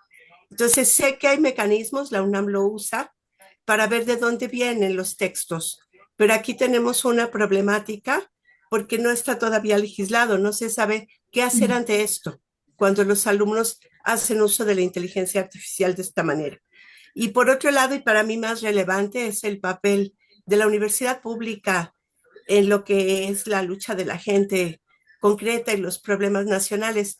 Hay una crítica intensa en México al papel, por ejemplo, de la UNAM, pero yo creo que se desconoce algo que el último ponente ponía el acento, ¿no? Que ya tenemos muchas décadas en que se nos está imponiendo un modelo de educación donde docentes e investigadoras, lo que tenemos que hacer es todo el tiempo competir, todo el tiempo se está peleando por ganar más dinero. El CONACYT de acá, que es el CONICET de allá, bueno, ya están en la debacle en Argentina, pero aquí se ha demostrado que este puntitis, esta competitividad, más que contribuir al desarrollo de la ciencia y más aún de comprometernos en la solución de problemas nacionales, a lo que nos ha llevado es al aislamiento. Y ahí me uno a la preocupación del último compañero, la transformación en nuestra subjetividad. ¿Cuál es ya realmente nuestro papel y qué tanto esto nos satisface como seres humanos dedicados a la educación? Creo que hay muchísimo por revisar y que es un buen espacio para hacerlo. Muchas gracias. Muchas gracias, Lucero. Sigue la colega de San Juan y después leemos las preguntas del chat. Buenas noches. Bueno, yo soy Natalia Wortman, soy estudiante del doctorado de Sociales en San Juan. Y bueno, también hace poco en la universidad estoy en un cargo de gestión en la Subsecretaría de Relaciones Internacionales y quizás desde ese lugar por ahí, respecto de lo que decía eh, Luis, comparto un poco el pesimismo porque en muchas cosas por ahí uno se encuentra con que la universidad es una institución muy enquilosada o que naturaliza prácticas y a nosotros en San Juan nos viene pasando que hemos naturalizado ahora el ingreso al SACAU y es como esta cuestión de la microacreditación no se cuestiona, por ahí aparecen algunas voces que lo cuestionan y son completamente marginadas, es algo a lo que hay que subirse. Tuvimos discusiones muy interesantes, yo antes también estuve trabajando en el Consejo Superior y en el Consejo Superior se daban discusiones cuando estaba el sistema, no me acuerdo cómo se llamaba, pero en el macrismo, en donde ahí sí era peor porque involucraba mucho más al sector privado en la acreditación en la currícula. O, por ejemplo, tenemos un proyecto de un radiotelescopio que es un convenio con China y la Embajada de Estados Unidos está constantemente vigilando y no queriendo renovar por cuestiones geopolíticas. Entonces, la universidad ocupa un lugar y yo lo pienso desde, bueno, me toca estar en un lugar de decisión respecto de esto y en esto también una de las preguntas o las inquietudes en esto de la internacionalización y estos jinetes, es si podías profundizar un poquito, o en todo caso nos contactamos posteriormente para ver, bueno, cuáles son las alternativas o qué otros modelos de movilidad, de acreditación, qué hacemos con los rankings y todo esto que por ahí parece que nos avasalla y cómo uno se sube de otra manera o de qué modo se encuentran alternativas. Y solamente una breve apreciación, porque no sé, me gustaría decir un montón de cosas, pero respecto de la primera charla, esto de la relación con las prácticas docentes, a mí me ha pasado tanto como que durante la pandemia dar clases y la sensación de aburrimiento, de no poner el cuerpo, de solamente estar ahí en la cámara y que hay un montón de cosas que uno frente a la cámara no hace y demás, y cómo esa descorporización nos va achatando o nos va generando como estos burnouts o hartazgos. Yo antes podía pasar muchas horas en la computadora y ahora las tareas de computadora son las primeras que esquivo, aunque sea pagar la boleta de la luz, pero es un agotamiento mental como no poner el cuerpo Y ahora, por ejemplo, aparece, no sé, yo me encuentro con esto nuevo de la movilidad virtual, que es una suerte de oxímoron, de que se hace movilidad conectándose a una clase de una universidad en otro lado y no se comparte nada, no comes otras comidas, no aprendes palabras nuevas. No sé, esa cosa como tan naturalizada de, bueno, perdón que sí me estiro, pero pensar el aula como un oasis dentro de eso y poder, por ejemplo, decirle a los estudiantes, hoy vamos a agarrar el libro y vamos a pasarnos todos juntos media hora en silencio leyendo, sin mirar el celular o hacer otros ejercicios, cambiar los bancos de lugar. Quizás yo he trabajado muchos años en carreras de diseño, que todas las materias son tipo talleres. Entonces, es importante también, no sé, sentarse arriba de la mesa, hacer cosas en el piso, pintarse las manos, quizás recuperar el aula como un oasis dentro de eso que nos desterritorializa. Puede ser una oportunidad desde la docencia que tenemos, que podemos controlar variables nosotros allá adentro. Entonces podemos plantear ejercicios que por lo menos nos saquen un poco de esta frecuencia en donde, no sé, yo sinceramente cuando escroleo en las redes sociales siento que el algoritmo me invade el cerebro porque sabe exactamente a qué le voy a dedicar un microsegundo de atención y voy a volver. Entonces, esa sensación de invasión de toda la sobreinformación, por ahí en el aula se puede recuperar algo que es bonito y que puede, no sé, curarnos un poco quizás. Hasta ahí, gracias. Muchas gracias. Ernesto, ¿tenés algo ahí Sí, para leer? colaboro con la lectura de una pregunta. Después hay comentarios que en todo caso invitamos ahí a Luis bueno, Maxi y a Pedro que pueden meterse en el chat. La pregunta que nos deja Rubén Macri es la siguiente: entre la racionalidad dominante y la racionalidad pertinente, ¿no está presente la ideología en las universidades? Se aparece como la última pregunta, después hay algunos comentarios, pero bueno, dado el tiempo, por ahí está bueno que como puedan, nuestros disertantes puedan darle una solución a todas nuestras dudas existenciales que acabamos de volcarles sobre la mesa. Muchas gracias. ¿Cómo hacemos? Arranque quien desee arrancar, no hay problema. Bueno, si quieres arranco yo para Ok. que eso pueda ser tan pesimista, más pesimista, que hace falta un poco de optimismo al final. De acuerdo. Voy a arrancar por las últimas preguntas hasta llegar a la de Julio. Lo primero es, cuando hablamos de acreditación, pareciera que no nos damos cuenta que es el STEM. La acreditación está siendo modelada por el STEM, el paradigma del capital desde la década de los 80. Cada día más se cierra y se cierra todo lo que es el modelo de acreditación para que demos ciencia, tecnología, ingeniería y matemáticas como los grandes elementos que acreditan y la forma de aprendizaje. O sea, entonces pareciera que a veces no terminamos de entender cuál es esa lógica. Yo quiero ser coherente en algo. Yo tengo 63 años y comencé a militar a los 12 años. Tengo 51 años, no lo digo, sino... Y recuerdo que comencé militando diciendo había que combatir la educación disciplinar. Eso lo decíamos por allá por la década de los 70 del siglo pasado. Pero pareciera que eso lo hemos olvidado, porque resulta que ocurrió una paradoja con la tercera revolución industrial, que fue que el capitalismo, a partir de esa conferencia de Lyndon Johnson del 67, dijo que necesitaba conocimiento transdisciplinario. Entonces ocurrió una paradoja, que era que el capital quería una universidad y un sistema educativo escolar transdisciplinario, y claro, no estaba el internet, no circulaba tan rápido la información como ahora, y nosotros seguíamos diciendo que el capitalismo era disciplinar y que lo alternativo era transdisciplinario. Pero se hizo un llamado del capital y la universidad transdisciplinaria no nació. Pero además nos quedamos callados, porque ¿qué significa una universidad transdisciplinaria? Que no puede haber facultades ni escuelas. Y ahí todos nos callamos la boca, y disculpa que sea tan duro, pero a nadie nos vemos en una universidad que no tenga facultades y escuelas, porque ¿dónde queda Luis Bonilla si yo gané el concurso para metodología de investigación 2 y sobre sociología o sobre antropología? ¿Y dónde queda Luis Bonilla? Y entonces todos decidimos un pacto de silencio para no hablar de la universidad transdisciplinaria. Esa es la verdad. Y en la paradoja, entonces, ni el capital logró que surgiera la universidad transdisciplinaria, y nosotros fuimos olvidando esa bandera y discutiendo más cuál es el estándar correcto, cuál es la forma de acreditar mejor, cuál es la ciencia abierta o ciencia cerrada, y nos fuimos olvidando de que la pelea central era contra lo disciplinar y que se expresaba organizacionalmente en la forma de organizar las universidades, que era facultades, cátedras y todo. Mientras ese modelo sirva, no hay posibilidad de un cambio radical. Disculpa que yo sea, pero no hay posibilidad. Y eso significa repensar una universidad organizada distinta. Y eso significa que de pronto tenemos que pensar nuevamente en que las universidades que tuvieron que ver con un modelo del desarrollo del capital, universidades con extensiones en territorios, ya no tienen razón de ser.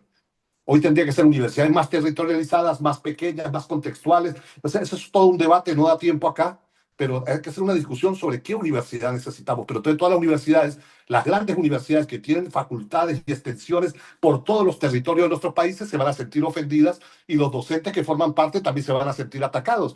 Entonces estamos en una trampa terrible porque no terminamos de sincerarnos y nos vamos por las ramas, por los bordes y no por el centro del debate. Segundo aspecto, yo no creo que en el caso de la inteligencia artificial, a mí me preocupa. Yo he sido docente de todos los niveles del sistema educativo. Fui 18 años maestro de primaria, 8 de primer grado. He sido docente de secundaria, de maestría, de doctorado, de universidad. Sigo siendo docente. Yo creo que lo que pasó con la inteligencia artificial es que se acabó el modelo de trabajo en el aula. Eso de mandar tareas ya no tiene sentido. Entonces buscamos cómo penalizar al estudiante, cómo inventar un software para ver si el muchacho eso lo hizo con inteligencia artificial o no. Tenemos que trabajar de otra manera en el aula. Ese es el debate central.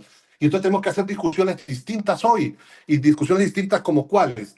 Como por ejemplo, cuántos estudiantes pueden haber en el aula para que haya pedagogía activa. Lo que ocurrió después de la pandemia es que pasamos de aulas de 80 estudiantes, hay universidades, no le estoy mintiendo, que tienen 500 y 600 públicas. ¿Qué se puede enseñar ahí? Lo que hay es transmisión de conocimiento. Transmisión, si acaso, si la llega a ver de calidad. Entonces, esos son los debates. O sea, no que si los muchachos lo penalizan o no. Varios países, yo estoy en Brasil y Brasil acaba de prohibir los celulares en las aulas. Tremendo error, eso es lo que quieren las corporaciones tecnológicas. Eso es lo que quieren para decir que la escuela está desactualizada, para hacer la campaña de que somos fósiles, cuando el tema es cómo incorporamos eso en un modelo de trabajo distinto. Entonces, las discusiones las estamos haciendo de manera equivocada porque no vemos de manera integral lo que está pasando. Por supuesto que un muchacho que está metido solo en el celular está alienado. Pues nadie está discutiendo eso. Pero el tema de hay una realidad, hay teléfonos y no porque no estén en el aula no van a desaparecer los teléfonos. Entonces, ¿cómo lo incorporamos toda esta dinámica en una manera distinta de pensar el aula, donde haya un gran encuentro de diálogos en la universidad? Yo soy pesimista, insisto, o cambiamos o ni para el capital le va a servir la universidad dentro de muy poco, ni para los proyectos alternativos. En el 2015, cuando firmamos el manifiesto contra el apagón pedagógico global, 207 pedagogos, donde advertíamos a partir de lo Incheon, Corea, que íbamos a la virtualidad y que había que estar preparados y que había que hacer el debate porque no estábamos en América Latina en capacidad y lo que iba a haber era exclusión. Todo el mundo, yo me reuní con 13 ministros de educación, de derecha, de centro y de izquierda, desde Cuba hasta Argentina, Venezuela, Centroamérica y todo. Y todos, al unísono, me ponían la mano en el hombro como que muchacho bien catastrófico. Y me decían, Bonilla, eso no va a pasar. En América Latina eso no va a pasar. Y llegó la pandemia y pasó. Y tuvimos que salir corriendo y decir a los muchachos, busquen el celular, busquen la computadora para mantener el vínculo pedagógico. Y ya habían 7 países en noviembre del 2019 que habían prohibido el celular en las aulas. Entonces estamos haciendo todas las discusiones de manera incorrecta porque no entendemos que el problema es de otra magnitud. Y si seguimos así, ese es mi pesimismo, la universidad va a estar obsoleta porque la microacreditación, ¿qué es? Es que Google va a formar a su gente. Google acaba de lanzar un plan hace un mes para formar a todos sus empleados con microacreditación. Todo el que entre a Google va a ser con microacreditación. Están abriendo otra manera, no en la universidad. No les interesa el título de universidad. No importa que sea bachiller. Si tiene todos los cursos de microacreditación, va a ser trabajador en el nivel del curso que haga. Eso es una iniciativa nueva. Entonces nosotros seguimos creyendo que en el prestigio nuestro en la universidad no entendemos lo nuevo, no entendemos lo que hay que cambiar, las peleas que hay que librar, y ahí tenemos un problema realmente serio. Por supuesto, hay un nuevo modelo de trabajo. Yo comparto con el compañero, se me olvidó el nombre en este momento, no lo anoté, compañero psicólogo, Patricio, disculpa. Con Patricio, por supuesto que hay que volver al acto humano, al acto de encontrarnos, de mirarnos a los ojos. Este es un espacio privilegiado porque todos tienen las cámaras prendidas, pero yo ya casi no doy charlas, no las acepto. Y cuando doy clase, hace un año di una clase de un doctorado y en un momento determinado, después de hablar 3 horas, empiezo a hacer preguntas y nadie estaba conectado.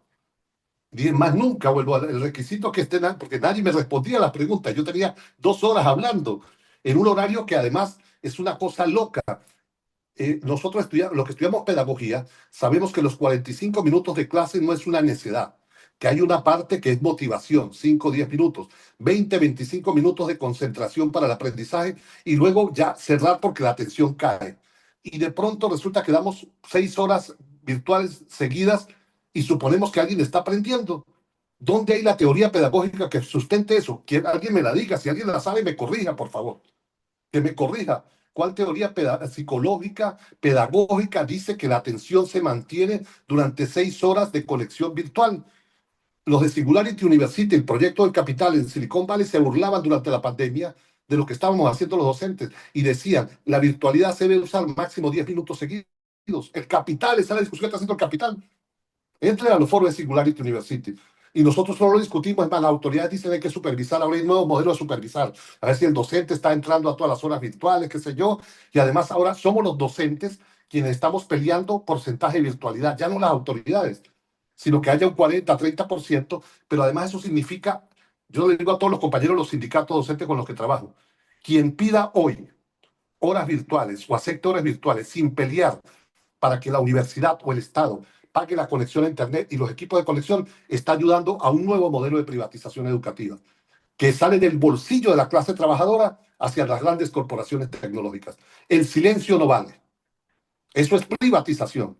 Y los que lo hagamos sin decirlo, sin pelearlo, estamos coayudando al tema de la privatización educativa. Ese es un tema central.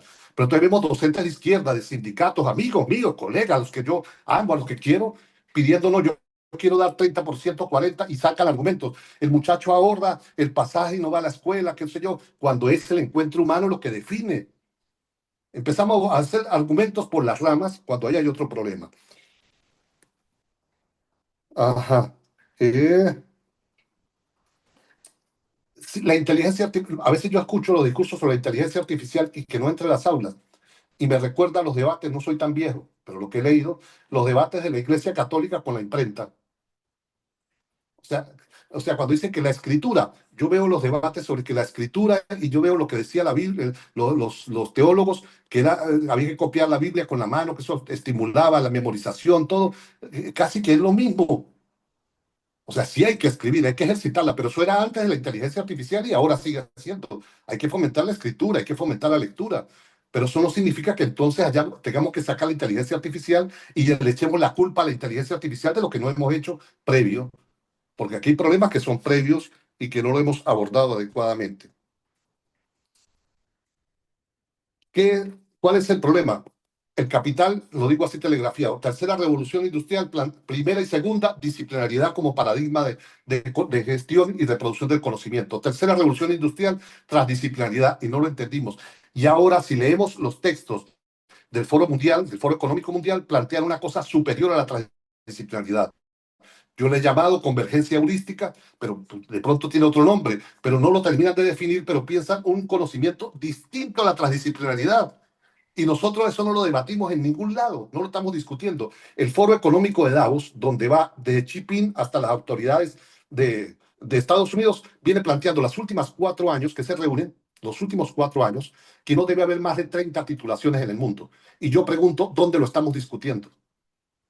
El Foro Económico Mundial lo plantea. A partir del 2030 no deben haber más de 30 profesiones en el mundo, de 30 titulaciones.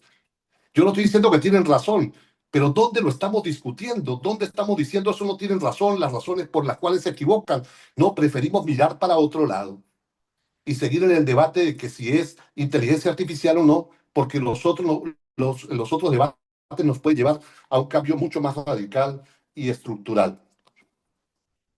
Finalmente, sobre lo que planteaba mi amigo Gambina, mira,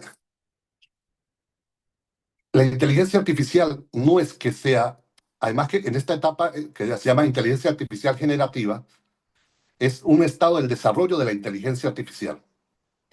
Y tiene errores, muchos errores. Si ustedes lo han trabajado, pues yo siempre cuando veo un dato, busco un dato concreto, la triangulo entre Grok, ChatGPT, DeepSeek y Gemini. Y a veces hay tres cifras del mismo evento, tres fechas del mismo evento. Se equivocan, ¿entienden? Porque todavía depende de las fuentes que hayan seleccionado, tienen nivel de error. Están en una etapa. Están en una etapa. Entonces tampoco la magnifiquemos a tal punto, porque si un docente sabe bien la fecha y la ha aprendido bien, seguramente va a detectar. Lo otro es el estilo de redacción, todas las cosas, pero sobre la izquierda no es que sea, es que el pensamiento humano que se ha construido es también el resultado. La izquierda ha acompañado mucho del conocimiento humano y de las conquistas, de la ciencia. Entonces, por supuesto que el conocimiento más relevante que sistematiza de todo lo que hay en Internet tiene que ver con las cosas nuestras. Sin embargo, como dice Julio, yo ya, por ejemplo, Brock para mí ya no me responde nada que no sea con pedagogía crítica. Ya me conoce, me conoce.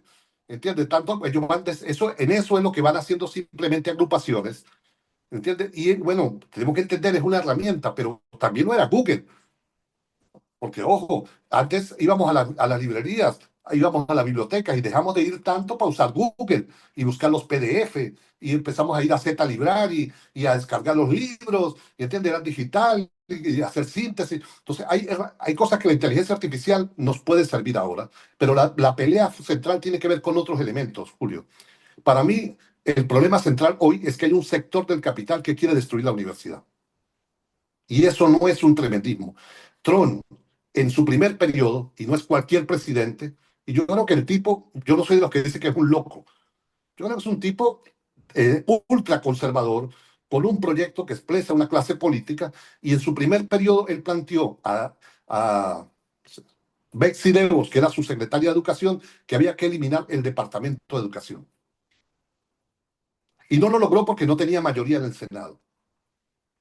Y ahora llega y juramenta a Linda McMahon, que es la tipa que hacía la lucha libre, que no ha trabajado nunca en educación, y le dice en su discurso de juramentación que su tarea central es cerrar el Departamento de Educación. O sea, lo que está haciendo con Harvard y con los demás no es tremenduras. Él cree que el Estado debe desentenderse del financiamiento, de la conducción de las políticas, y eso es un metamensaje que está enviando al mundo. Ese es el metamensaje. Desaparezcan los ministerios de educación como ya lo hizo Milei en Argentina. Disuelvan los ministerios de educación, vayan diluyendo la responsabilidad.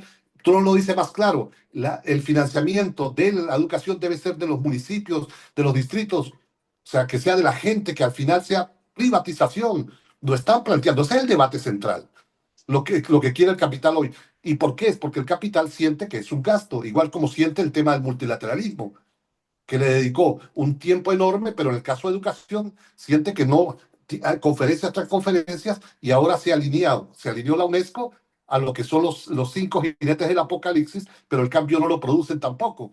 Entonces, un poco ese sector del capital siente que no le es útil, y esa no es un tremendismo, es algo que viene desde el 2013, una crisis de relación con este nuevo proyecto del capital, para poderlo entender. Entonces tenemos que discutirlo en el marco del capital, y por supuesto que ahí sí puede haber esperanza. ¿Y cuál es el mayor instrumento para mí? Son los sindicatos docentes. Son los gremios y los sindicatos docentes, las federaciones estudiantiles, con las cuales hay que discutir estas cosas. Pero discutirlas no cómodamente, sino para incomodar, porque la única manera de enfrentar una iniciativa que lleva más de 60 años, montándose tan detalladamente a tal punto que hoy todos tenemos naturalizado que para que me haya aumento tengo que publicar un montón de artículos, ya no de libros, sino artículos, pero además, si uno se dedica a leer, y este último año he leído un montón de artículos, uno se da cuenta que es muy feo lo que voy a decir, pero muchos compañeros, muchos colegas publican casi lo mismo contenido citando otros autores por la lógica de puntaje, puntaje, puntaje, puntaje, y la innovación cada vez escapa, entre comillas, más de la universidad. Son verdades que tenemos que decirlas así nos duela, pero tenemos que comenzar a decir porque nadie que produzca 12 documentos para una revista que tiene que además que pagar para que lo publique, para que la edite, para que todo, ¿entiende? Está haciendo algo de pensamiento profundo, pero además, yo por ejemplo estoy trabajando más allá de la psicopolítica, régimen predictivo, para que Scopus me publique a mí. Yo tengo que convencer a 10 de mis estudiantes o a 10 de mis colegas que escriban sobre régimen predictivo, para luego tener yo como citarlo y que Scopus diga que yo tengo más de 10 citas sobre régimen predictivo y en consecuencia pase los parámetros. Cuando convenza a mis 10 alumnos o a mis 10 colegas, ya de pronto eso no es una novedad. Ya eso perdió vigencia. Entonces ese es el problema que tenemos real en la universidad. Y por eso hoy la novedad no sale de la universidad. Y termino con esto. El mayor prueba de eso es la pandemia. Y aquí nosotros tenemos que decirlo con tristeza. A pesar de las advertencias, la universidad no generó las plataformas ni las metodologías para trabajar en lo virtual. No las ha generado. Las plataformas que hay son las privativas. El 78% de los correos de la Universidad en América Latina los manejan las GAFAM. Empresas privadas, ni siquiera el manejo de los correos. El correo está en manos de empresas privadas. 12% adicional en otras empresas privadas de carácter local. Es decir, estamos en manos del sector privado y no hemos producido el conocimiento y tenemos que discutir ese tipo de cosas. Pero además, el tema taxonómico con las plataformas, que es muy importante. Todas las plataformas que se están construyendo hoy, que son fundamentalmente la española, la de McGraw-Hill y la de Santillana, están construidas sobre la lógica de la taxonomía de Bloom. Y todos sabemos que la taxonomía de Bloom en el mundo presencial lo que sirve es para reproducir el conocimiento, no para generar pensamiento crítico. Pero ya la naturalizamos tanto. Yo doy clase en un doctorado de pedagogías críticas y en una maestría de pedagogías críticas. Y para que lo aprobara eso, la Secretaría de Educación Pública de México tuvo que adaptarlo a la taxonomía de Bloom. O sea, tiene que estar redactado según los objetivos de la taxonomía de Bloom, porque si no, las comisiones de acreditación no lo aprueban. ¿Entiendes? Tiene que estar redactado con un formato tal, y la taxonomía de Bloom es contraria a la reproducción de pensamiento crítico. Y las plataformas que hoy están, la de McGraw-Hill y la de Santillana, están elaboradas con taxonomía de Bloom. ¿Dónde estamos discutiendo eso? ¿Dónde lo estamos planteando? ¿Dónde estamos diciendo, hagamos currículo de manera distinta? Cuando enseñemos evaluación educativa, no la enseñemos con taxonomía de Bloom. ¿Entienden? Pensemos otra forma de evaluación que salga de esos parámetros. Esos son los debates, pero para eso tenemos que entender la lógica del capital en su conjunto, y eso no lo podemos hacer como aves aisladas. Por eso la importancia de los gremios docentes, por eso la importancia de los sindicatos docentes, por eso las federaciones estudiantiles. Tenemos que volver a esa militancia, a esa discusión, y los académicos, los que estamos estudiando, los que estamos dando clases, tenemos que acompañar. ¿Entiende? Como lo hizo Vieira en el caso de Brasil, que cuando en el 62 la Unión Nacional de Estudiantes hizo su manifiesto, fue con el acompañamiento de intelectuales como Vieira Pinto, que le ayudaron a elaborar académicos para poder trabajar junto con los estudiantes, pero claro, eso no da puntaje. Trabajar con los sindicatos no da puntaje en la acreditación, no da puntaje en los rankings, no da puntaje en subir el sueldo a cada uno, no nos da. Trabajar con los gremios ni con los estudiantes, eso no da. Bueno, tenemos que salirnos de la camisa de fuerza si queremos hacer un cambio y militar en ese tipo de tareas. Disculpe lo apresurado y lo largo también de mi respuesta. Muy bien, muchas gracias, Luis. Bueno, le damos el cierre, quedan unos minutos a Pedro y a Maxi. En realidad hay un espectro de observaciones interesantes de la cual digo, no sé por dónde empezar, pero trataríamos de hacerlo más acotado.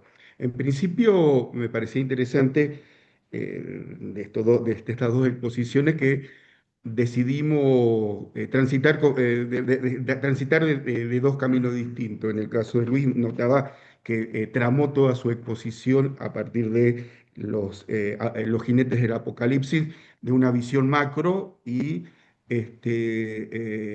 un poco nos dijo, bueno, que nosotros decidimos tramarlo desde nuestra práctica y ahí fuimos planteando. Quizás lo que nos faltó decir es que en todo caso lo nuestro no es un optimismo ingenuo, sino en todo caso decimos un optimismo crítico que supone básicamente, o sea, en nuestra práctica, que en realidad, si bien empezamos con los micros, no significa que renunciamos a los macros. O sea, hay una lectura fuerte de estos elementos que nos están constriñendo en el mundo universitario, pero también hay como contrapartida un conjunto de lucha. Nosotros pertenecemos acá a un grupo de gente que estamos trabajando en Latinoamérica en lo que llamamos extensión crítica, que estamos trabajando y fuertemente en la idea de una universidad territorializada, básicamente con fuerte pregnancia local. Lo que significa en principio es que si bien son cuestiones puntuales y concretas, no significa la posibilidad de, a ver, no es que no estamos viendo, y de hecho hoy de alguna manera advertíamos a la hora cuando estábamos reflexionando de un texto muy viejo de Alejandro Piscitelli, un filósofo nuestro de acá, él advertía ya hace más de 25 años, dice, la universidad es la primera institución de la modernidad que va a desaparecer. Básicamente él se anticipaba concretamente, y si uno piensa hoy que otras universidades del mundo ofrezcan los niveles de titulación y concretamente puede ser que nos vayamos diluyendo. Ahora, esta situación macro no renuncia a la posibilidad de generar transformaciones. En eso coincidimos con Luis en el sentido, ambos tenemos como punto de partida el tema de la esperanza. Nosotros venimos de la educación popular, nosotros venimos del trabajo del territorio, venimos de trabajar con movimientos sociales y creemos que la universidad debe tender un puente como para trabajar porque es el modo de territorializar o reterritorializar la universidad. En ese sentido, me parece como punto de partida. O sea, que a partir de que tramamos de los pequeños no renunciamos a la posibilidad de repensar el tema de los grandes concretamente. Y es cierto, nosotros las prácticas que realizamos no son rentables en términos académicos, el trabajo que hacemos con niños de sectores populares y lo que nosotros decimos muchas veces se confunden cantidad de publicaciones con producción de conocimiento. Digamos, el modo en todo caso, la construcción de conocimiento es una cosa, pero el modo de medirla a veces no tiene nada que ver y esos son los puntos de tensiones que nosotros te vamos planteando. Y la otra pregunta que queda ahí, me parece que Maxi intentó sintetizarlo, hay un punto de fuerte discusión sobre la docencia y la inteligencia artificial. Hay un conjunto de preguntas. Anthony Shelton, que es un inglés que trabajaba el tema, ya se pronunció y dijo que el 2027 daba como la partida de función de los docentes, que a partir de eso, entonces la cuestión es, se está avanzando desde sectores de poder, concretamente la disolución, y nosotros vamos a constituir, estuve leyendo algunos textos de UNESCO, a partir de esto vamos a ser facilitadores. Y yo decía, ¿dónde está el lugar del conocimiento? No somos facilitadores de procesos afectivos, como para plantearlo, ¿dónde está nuestro lugar en términos epistemológicos? ¿Dónde está nuestra intensidad política que señalaba Freire? Me parece que estos elementos están. La verdad que lo interesante, y con esto intentaría cerrar, es que en este modo, en este camino de ir preguntando y de ir caminando, salieron un montón de preguntas y son muy interesantes las que se plantearon. Habría más cosas como para plantear, pero me parece interesante inclusive llevarnos masticado en las preguntas que fueron saliendo. Eh, por ahí para compartir algo muy, muy cortito también, eh, comparto que creo que hay una dimensión macro y una dimensión cotidiana de lo que hemos estado charlando y que de alguna forma la vivenciamos.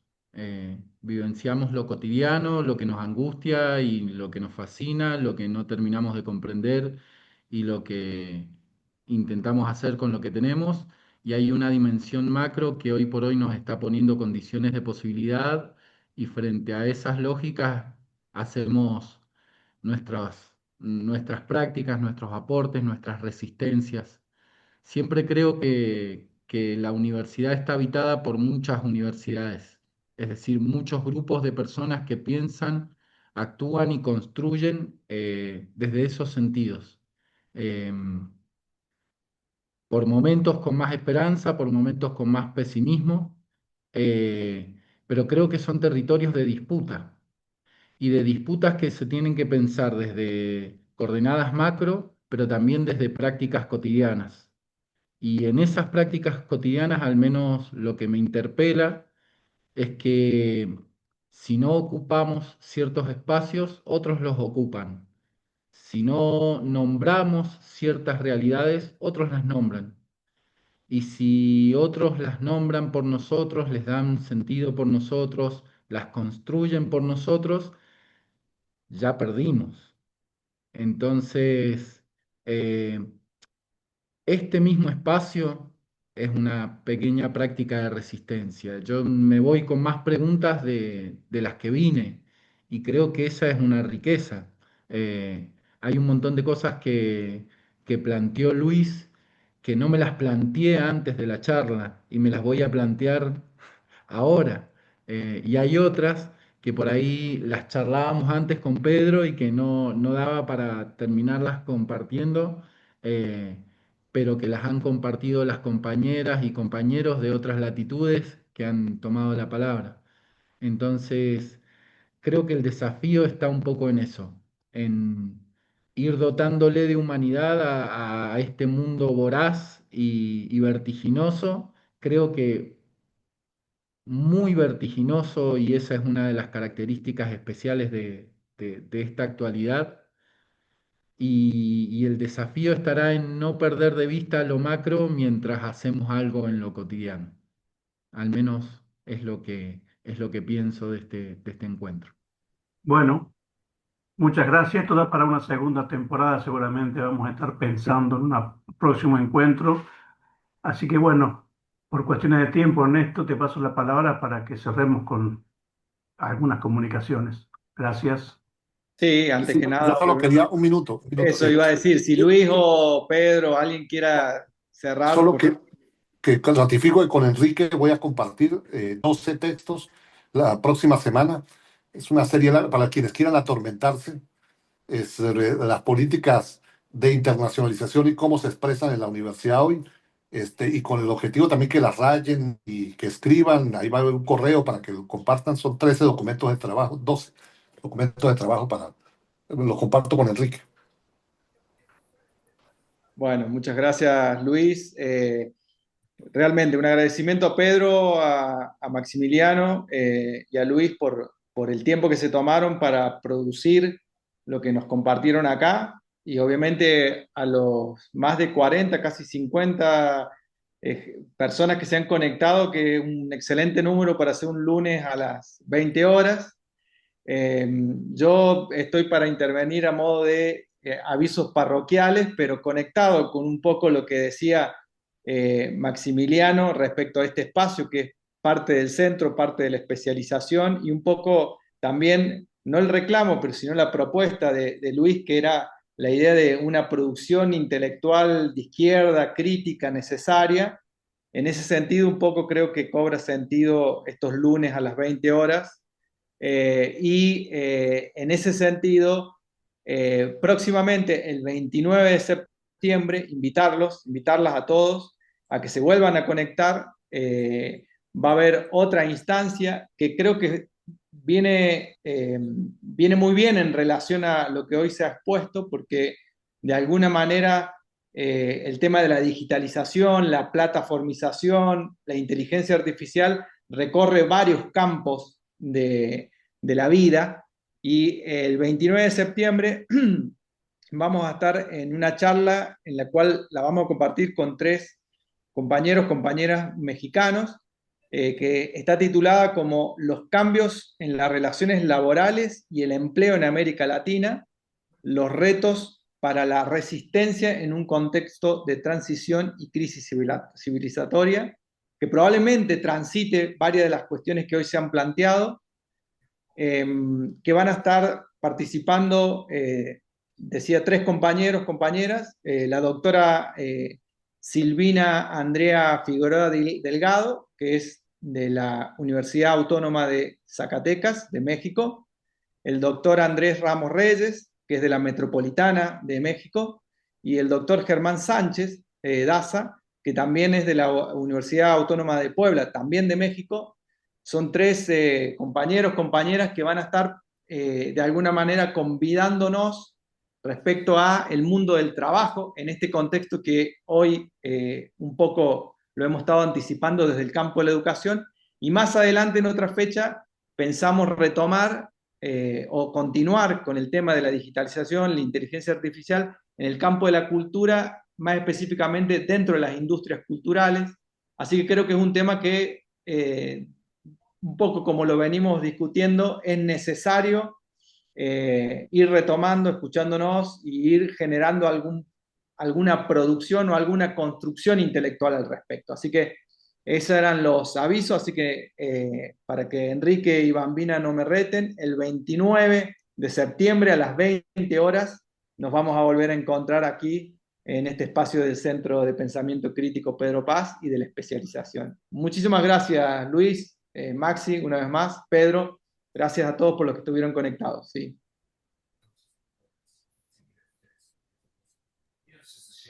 Muchas gracias a Gracias. todos. Saludos. Gracias, gracias.